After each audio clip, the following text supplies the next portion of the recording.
नमस्कार। तो हाल ही में एक गाना आया जो वायरल हो गया और उसके साथ ही वायरल हुई है एक बहुत ही तीखी आलोचना। एक सोर्स का तो ये तक कहना है कि ये गाना इंडियन सिनेमा की कई हदें पार कर रहा है, मतलब इसे ए रेटेड तक कहा जा रहा है। तो चलिए जरा गहराई से समझते हैं कि आखिर ये पूरा हंगामा है क्या। और देखिए, इस आलोचना की शुरुआत ही एक मजेदार मतलब व्यंग्यात्मक टिप्पणी से होती है, जिससे अंदाजा लग जाता है कि आगे क्या सुनने को मिलने वाला है। कहा जा रहा है कि भाई गाने के नाम में तो चुनर है, पर पूरे वीडियो में वो चुनर है ही नहीं। तो यहीं से समझिए इस पूरे रिव्यू का टोन सेट हो जाता है।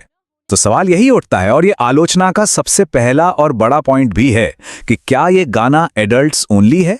सोर्स का तर्क बड़ा सीधा है। वो कहते हैं कि देखिए, ए रेटेड फिल्में तो हमने सुनी थी, पर शायद ये पहली बार हो रहा है कि कोई गाना ए रेटेड कहला रहा है। और मजे की बात यह है कि इस आलोचक ने आपत्तिजनक कंटेंट की एक पूरी सीढ़ी बना दी है। उनके हिसाब से ये गाना सर्टिफाइड एडल्ट फिल्मों, यहां तक के हनी सिंह के गानों से भी एक कदम आगे हैं। मतलब इसे तो सबसे ऊपर टॉप पर रख दिया गया है। तो सवाल है, ऐसा कहा क्यों जा रहा है? अब फोकस आता है गाने के लिरिक्स पर।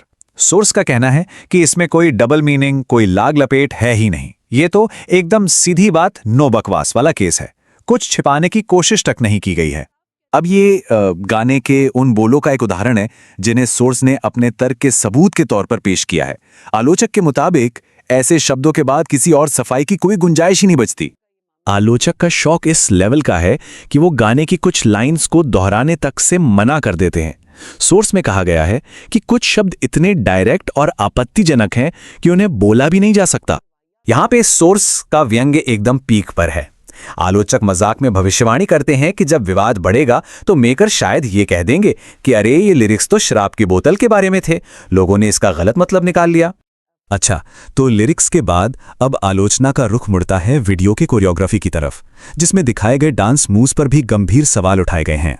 सोर्स ने कलाकारों और कोरियोग्राफी पर भी तीखी टिप्पणी की है। उनका मानना है कि नोरा फतेही के टैलेंट का गलत इस्तेमाल किया जा रहा है और ऐसा लगता है मानो संजय दत्त से तो ये काम ब्लैकमेल करके ही करवाया गया होगा। अब सिर्फ एक गाने की आलोचना से बात आगे बढ़ती है। अब ये विश्लेषण इस गाने के असर को पूरे पैन इंडियन फिल्म इंडस्ट्री के कॉन्टेक्स्ट में रखकर सवाल उठाता है। जरा सोचिए, एक तरफ हमारे पास केजीएफ और कांतारा जैसी फिल्में हैं और दूसरी तरफ इस गाने वाली फिल्म जिसे आलोचक मजाक में 1000 करोड़ का मास्टरपीस कह रहे हैं। ये मानना मुश्किल है कि ये सब एक ही इंडस्ट्री से आ रहा है। आलोचक बड़े ही मजेदार तरीके से कहते हैं कि इस गाने के असर को देखकर तो केजीएफ के रॉकी भाई समुद्र में कूद गए होंगे और राजा मौली ने तो रिटायरमेंट ही ले लिया होता। और तो और भोजपुरी सिनेमा जो अक्सर टारगेट पर रहता है, उसे भी इस गाने से माफी मिल जानी चाहिए। तो इन सब बातों के बाद यह विश्लेषण अपने आखिरी पड़ाव पर आता है, जहां क्रिएटिविटी और वल्गैरिटी के बीच की जो पतली सी लाइन है, उस पर फाइनल फैसला सुनाया जाता है।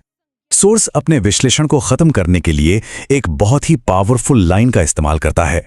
उनका तर्क है कि यह एक गाना पूरी इंडस्ट्री की इज्जत पर सवाल खड़ा कर देता है और इसकी वजह से पूरे फिल्म इंडस्ट्री को आलोचना झेलनी पड़ सकती है। सारी आर्टिस्टिक क्रिटिसिज्म से हटकर सोर्स अपनी बात एक बहुत ही प्रैक्टिकल चिंता के साथ खत्म करता है। उन परिवारों का क्या होगा जो अनजाने में इस फिल्म को एक साथ थिएटर में देखने चले जाएंगे। और आखिर में सोर्स ये एक बड़ा सवाल छोड़ जाता है, आखिर कितना ज्यादा बहुत ज्यादा होता है? यह सवाल हमें क्रिएटिव फ्रीडम और सामाजिक मर्यादा की सीमाओं पर सोचने के लिए मजबूर करता है। इस पर किसी के क्या विचार हो सकते हैं?